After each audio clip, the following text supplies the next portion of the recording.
안녕하십니까. 갤라호른입니다. 갤라호른은 트레이더의 눈으로 시장을 바라보며 투자자 여러분들이 시장에 대한 이해와 통찰력을 갖는데 도움을 드리고자 합니다.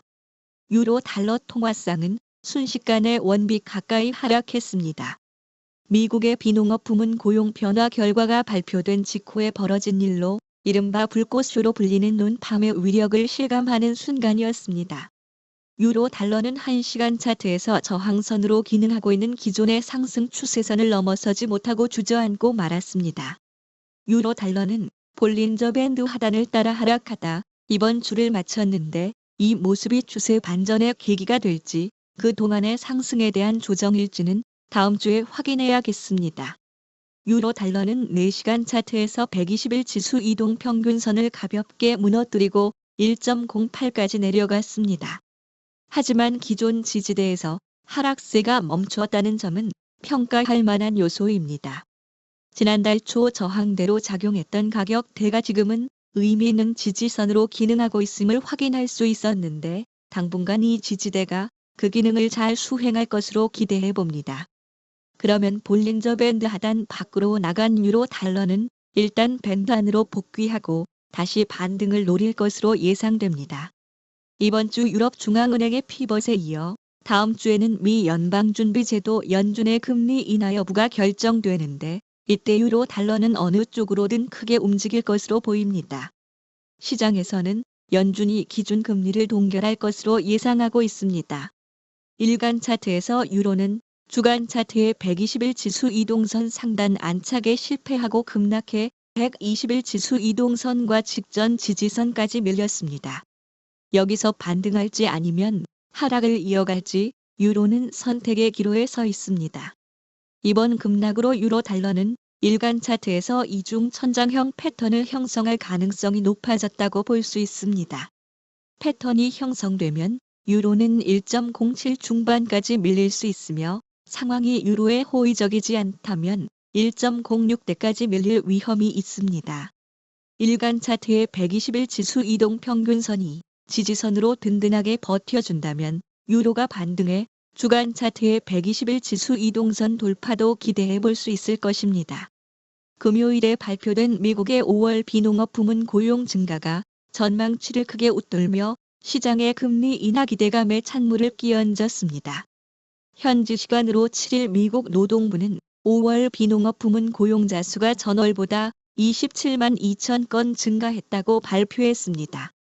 시장이 예상한 18만 5천 건을 크게 뛰어넘는 결과였을 뿐 아니라 지난달 발표한 17만 5천 건보다도 늘어난 수치입니다.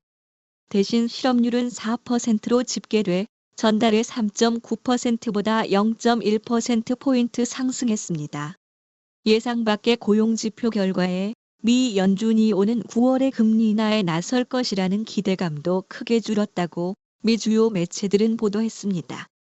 시카고 상품 거래소의 패드워치는 연준이 기준 금리 인하에 나설 가능성을 시장은 53%로 낮췄다고 전했습니다.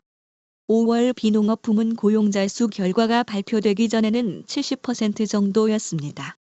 아넥스 자산관리의 브라이언 제이콥센 수석 이코노미스트는 로이터의 경기 둔화는 이제 끝났다며 연준은 성장에 대해 크게 걱정하지 않고 인플레이션에만 집중할 수 있다는 의미로 받아들일 것이라고 말했습니다.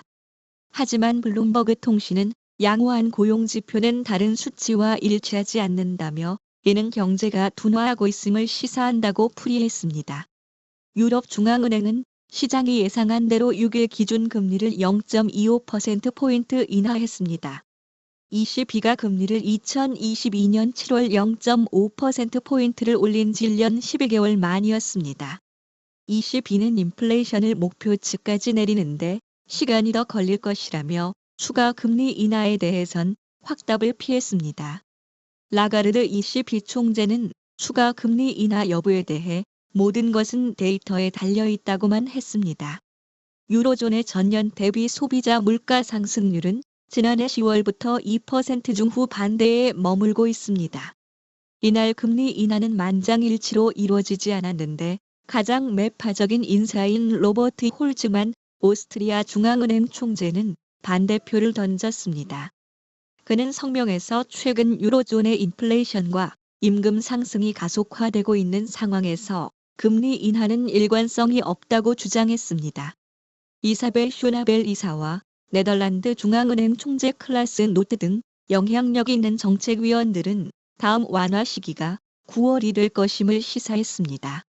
22 일부 위원들은 금리 인하 신호를 너무 강하게 줘서 입장을 바꾸기 어려웠다고 후회하는 것으로 알려졌습니다. 금리 인하가 기정사실로 돼 있지 않았다면 다른 결정을 내렸을 수 있다는 것입니다. 22는 일찌감치 피벗을 시사했지만 최근 들어 물가 상승 압박이 예상보다 강한 것으로 나오면서 분위기가 다소 달라진 것으로 전해졌습니다. 아비바 인베스터스의 수석 이코노미스트는 22가 몇 달 전부터 금리 인하 가능성을 밝히지 않았다면 이달 금리 인하가 이루어졌을지 의문이라고 평가했습니다. 월스트리트 저널은 22가 경제 위기 조짐이 없는데 통화 완화 정책을 펼친 것은 처음이고 연준보다 먼저 움직이는 것도 특이하다고 평가했습니다. 금융시장은 22가 금리 인하에 적극적이라거나 연준과 다른 방향으로 너무 멀리 갈 것이라고 보지 않는다고 월스트리트 저널은 전했습니다. 갤라호른에서 제공하는 보고서는 참고용으로만 활용해 주실 것을 말씀드리며 투자에 대한 책임은 전적으로 투자자 자신에게 있다는 점을 유념하시기 바랍니다. 도움이 되셨다면 구독과 좋아요 부탁드리겠습니다. 지금까지 갤라호른이었습니다. 감사합니다.